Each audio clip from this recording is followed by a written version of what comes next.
Good afternoon, everybody. It has been really incredible sitting through all the different presentations and so on, and it is a privilege to be here and talk to you about some of the contributions that we are making at Intel Sports. So Intel celebrated its 50th anniversary last year, and for that occasion there were a number of different posters, number of different prints that were created. And as you can imagine, there were these iconic moments in silicon that were celebrated. We've had some legendary founders. We had many different, all of these from the past that were being showcased. And along with it was this particular one that was showcasing the presence of Intel at the Winter Olympics. And it was a moment of pride because Intel Sports had provided the first VR experience at the Winter Olympics. I would like to tell you a little bit more about what we do, how we do it, and where we have done it, and also talk about some of the challenges that we've had along the way. So I'd like to structure the talk in the time that we have in these 4 key categories, and then we can have the fireside chat. Essentially, I want to start by telling you what is it that we do at Intel Sports. And the key value proposition is to provide immersive experiences. We do this in 2 different ways. So we have 2 different product categories. We have something called True VR. And this was the technology that was brought into Intel Sports through the company VOC, which was a company that I co-founded. And essentially what you do is you can put on a VR headset at home and you can watch an event, a sporting event, like a football game or soccer or basketball, depending on where we are present. And you can watch that game in near real time, and obviously you get an immersive experience, plus you get some interaction that you can have in that environment. The second key product line that we have is something called True View. This is again a fascinating technology, and essentially what it allows you to do is to create a full volumetric model of an event as it's happening, a sporting event, and through that we are able to create a number of experiences. Some are provided on the Jumbotron, some of them are to broadcast. We are providing some of these to the mobile devices, and ultimately there are many more experiences being provided. So remember, these are all actual games that are being streamed. It's not some kind of a digitization. I'll show you a little bit of the You've got fans who want to engage in the content, the passion, the athleticism, in new ways, in different ways. So that is one of our cameras. I'll talk more about it. And then we have the other technology, True View. Strong touchdown. Ugly to draw it on the money. Touchdown for Devontae Adams. Play action, end zone, touchdown, Fitzgerald. So as you can imagine, what is happening here is you are providing that 360 view, and what that is, how that is being created is you are essentially creating a volumetric model, and then you are able to create virtual cameras.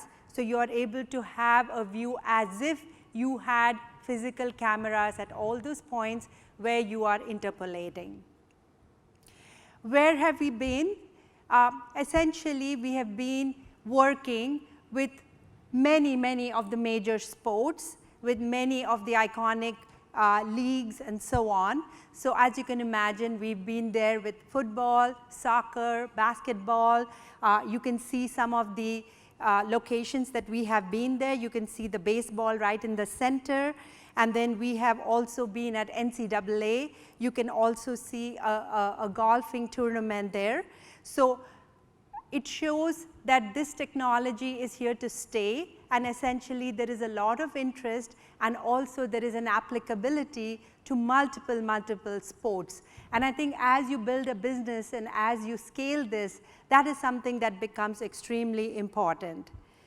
This was at the Winter Olympics, and what I would like to showcase is when we went to the Winter Olympics, the challenge is different from, say, being at a basketball game or at a soccer game. You essentially have to now bring this experience across the world, and in this case, we worked with the Olympics broadcast team there, and we had to, in a way, customize this for 10 different what are called rights holding broadcasters, RHBs. So you have to customize it, you have to do some localization, and as you can see, this was a huge undertaking, and it was truly an exhilarating moment when we first saw the streams coming through on Inauguration Day.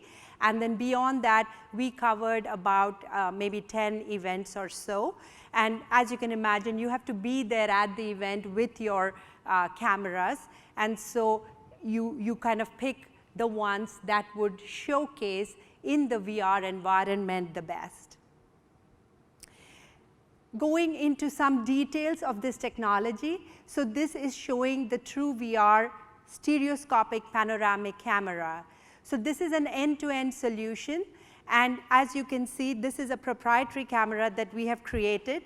We have pairs of cameras that are arranged in this configuration, and we also have variations of this, because as you can imagine, if you're doing, say, a basketball game, you don't have much of a footprint. You cannot go there with something huge because you already have very limited real estate. So there are different versions of this, and what we do is we put this at different vantage points in the stadium.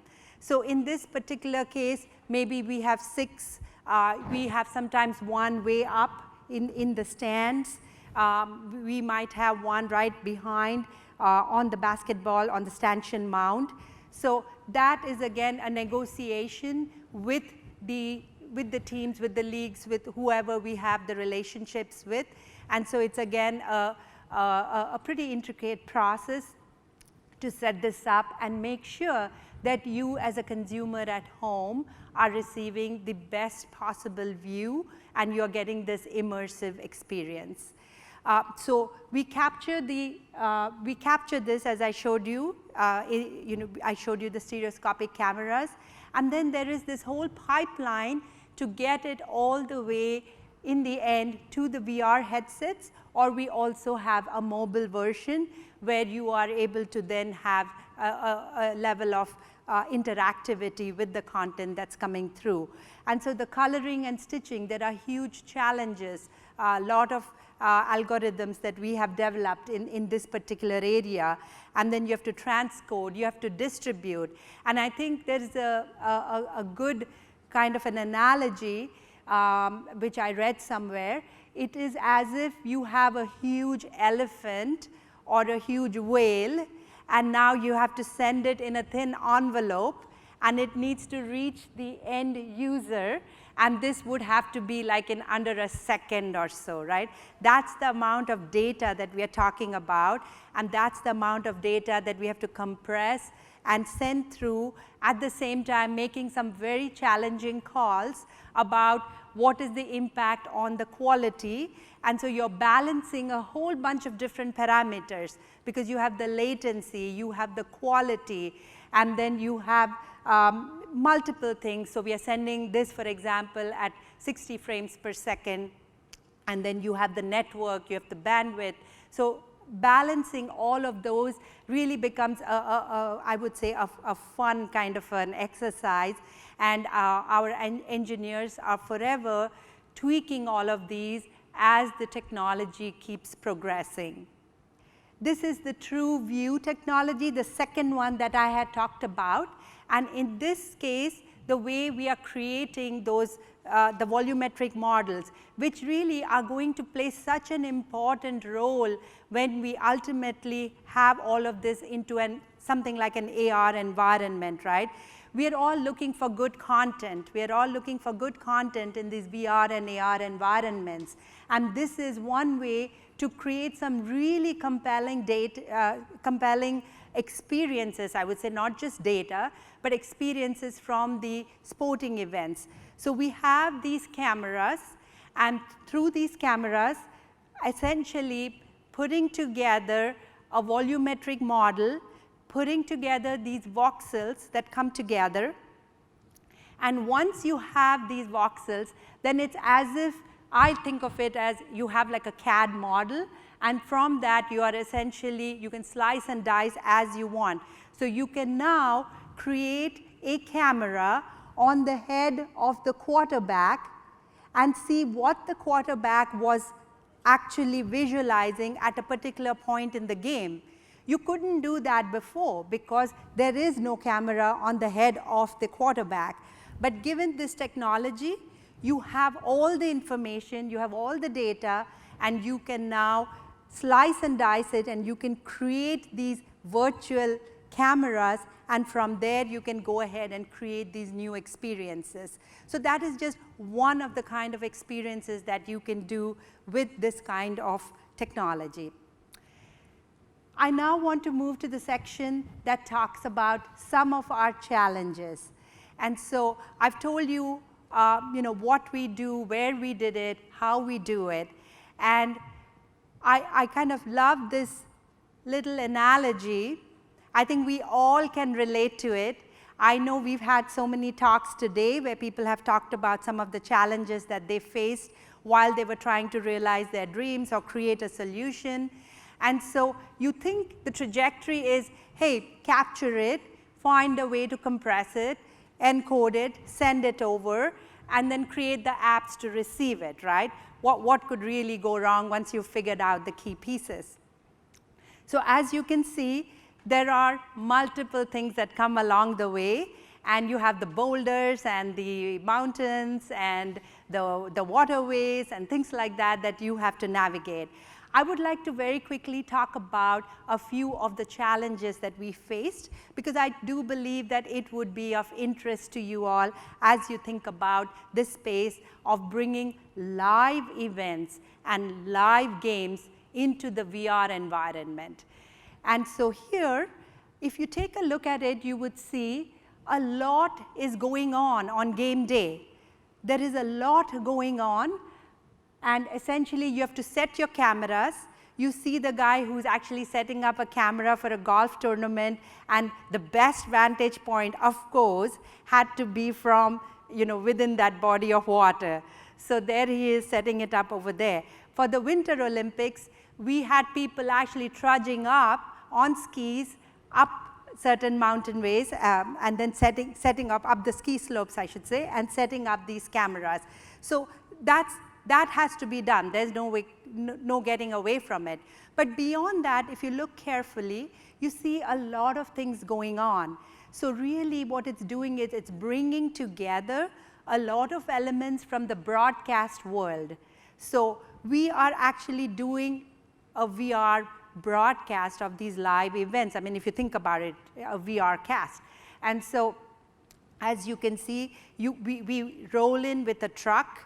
And if you look at one of those hexagons there, you will see that essentially you have the fiber coming from the cameras. And then in the truck, you have a large number of servers. And these servers are capturing all these images. They are stitching the panorama, and then processing it, and then getting it ready for you to be able to then send this over so that it ultimately comes to the end user. So there's a lot going on, and perpetually you are always figuring out two things. Firstly, how can you reduce the footprint? How can you reduce how many servers and so on, the equipment-wise? How can you reduce your footprint on-prem? The second is, how can you be more, I would say, be more intelligent about how you manage the people who need to be there. So sometimes for certain events, it depends on the tier of the events. We could even have up to 20, 25 people out there, because as you can see, there are many things going on. We also have, for example, our own VR commentary. For certain top tier events, we have our own commentary, which is actually for VR based. So if a person is in the VR headset watching it, that commentary would be appropriate. And it's very different from the broadcast commentary that you're getting, because they then obviously specialize it for the VR experience. And so we are perpetually trying to bring down the number of people that go there. And so what we've done is we've created a remote media command center, and that becomes very, very, it has helped us scale. And I think in today's conversations that we've had today, a lot of people talked about how do you scale something? How do you take something that is very, you can do it one-off. Going on to the second challenge, we've heard about, one definition of big data is essentially you have huge amounts of volume, and then you have the velocity aspect of it, right? How quickly do you need this information to come over to your end customer? We have some very stringent requirements on this. And if you look at the variety, this is again very important. We have not just the video stream, but audio is so important for a good VR experience. I'm not sure if we've had sessions today, maybe there are some sessions tomorrow talking about audio, but audio is so critical and we pay a lot of attention to that. So you're bringing the video streams, you're bringing your audio streams, and then you also have a broadcast feed. We actually show picture in picture. We also show the broadcast feed because there are a lot of storytelling elements there. And then we also have a lot of data coming in from the different data sources for that particular sporting event, and that becomes important too. So the architecture for these kinds of real-time throughputs of large data streams become very important. I have alluded to this at different points, but essentially it's important for a VR gaming experience to be successful. The novelty of just watching this, putting on a headset, looking around, watching it, wears out very quickly. You need to also add elements from broadcast because they've done it so successfully for multiple decades and people expect that. And so we have again paid a lot of attention to that. As you can see, this is what a user sees when they have put on the headset. And so you can see it's much more than just the panoramic event coming through. So you have the scores, you have the picture in picture. And what is interesting is if you look at the bottom there, and I will try to, maybe I don't want to mess this up. So if you look at the camera map at the bottom, that is a significant part of the experience. What it does is it allows you to select different cameras, and then from that point you can look around and you can have the panoramic view. So you can be you can be at the vantage point maybe from somewhere up there, or you can be at the scorer's table, wherever it is, and you can essentially pick this and you can have your experience. There is also a camera, if you look at it carefully, it says VR cast, and this is more of a lean back mode. And so there is a producer who, broadcast style, is curating the best camera at that particular point in the play, and that is what makes it a rich experience. Because if you just put a video feed and tell them to look around, they're going to look at it and invariably they'll say, wow, that's cool, and then the headset's going to come down. So you need to make sure that you are truly engaging them and you're giving them these elements that they have been expecting all along. Otherwise, what happens is, even if you don't show them the score, they're going to take out the headset and they're going to say, wow, I need to see what the score is now. You don't want to do that, right? You want to keep them in that environment as much as possible. So that is another important obstacle that we had to overcome, and then we created a flow. The workflows are so important. You can put these pieces together, but the workflows that come together is what makes or breaks the ultimate your execution. the synchronization. I've talked about the variety of data, right? We have, for example, a game clock. You know, I think all of you here, you know, love watching sports, and you cannot imagine watching a sporting event without some of these. So why should those not be a part of a VR game experience when you're watching it in a VR headset? So we have, again, curated all of these different streams coming together, but a huge challenge is when you want to synchronize these. So the sync modules are extremely important, and we have created a very vibrant platform that integrates these and does much more. This is showing you some of the multiple different aspects of our execution. So you have, for example, a TrueVR 2018 Olympics already done, the Winter Olympics. Then say a TrueVR NBA 2020 Olympics, and then we have TrueView in 2020. So as you can see, we are bringing together elements of the TrueVR and the TrueView experiences, and it's allowing us to jump over some of the hurdles that each of these might have had on their own. And so initially, we are bringing together different elements to enrich each of these experiences, and ultimately maybe create something even more unique where you are bringing both together in a particular game. We don't have that as yet, but possibly it will show up in the roadmap. So we are essentially creating the experiences, creating the technology, working with all the partners, and trying to bring these together. And again, when you standardize your production, standardize your storytelling, it allows you to go ahead and very quickly scale across all of these different executions.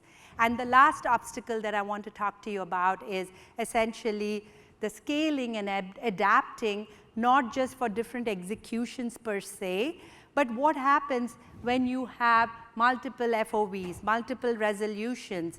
I told you how we had to do apps for 10 RHBs across, and then we don't just do the live streaming, we do highlights, we do VOD. So you need to bring all these together in a holistic way as you work through the architectures and as you evolve these architectures. And we have paid a lot of attention to our automation and standardization, and at the same time we take pride in how agile we are and how quickly we are able to react and be able to bring in new aspects. So having talked about the obstacles, I kind of want to look ahead. This actually, it doesn't in any way intend to be all-encompassing. I've just tried to touch on a few topics here, and we've heard a number of people talk about 5G. We do a lot with cloud computing. We have a lot of expertise in Intel with 5G. We've done some work with that team and looking at how we can use that to leverage some of our own work. And you know, beyond that, I think ultimately it's about the usability. I think we should pay a lot of attention to our user studies, gathering the data, getting the input, and there's always that tension that the consumer might really not know about some of these experiences. And so when do we listen to them, when do we lead, and how do we build that trust, and how do we keep moving forward? And we have some standards efforts that are going on. That is extremely important, and for any of you who are in this ecosystem, I would highly encourage you to get involved with these. And then I wanted to talk about the ecosystem, and we have our media partners, rights holders. We couldn't do this alone by ourselves.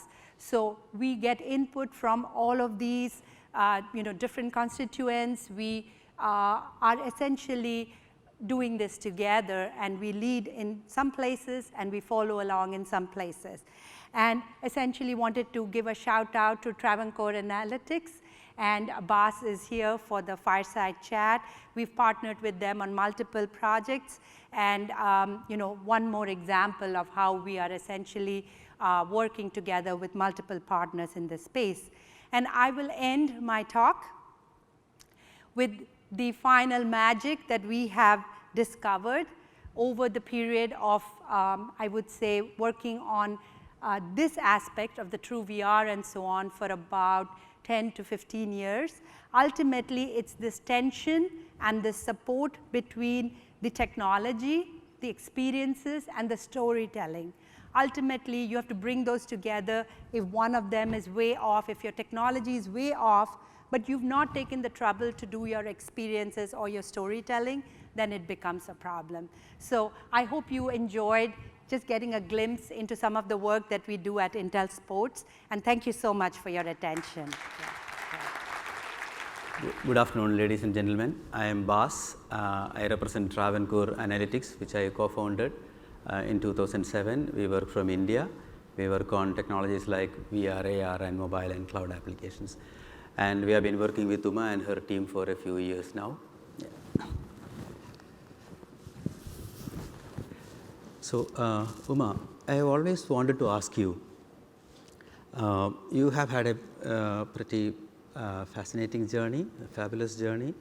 You did your graduation in IIT, and then you came over to do masters and then PhD in Virginia Tech, and after that you started working as a professor in Washington State University, and then you decided to switch to the industry, like you started companies like IES and then Vogue, and then later Vogue was acquired by Intel.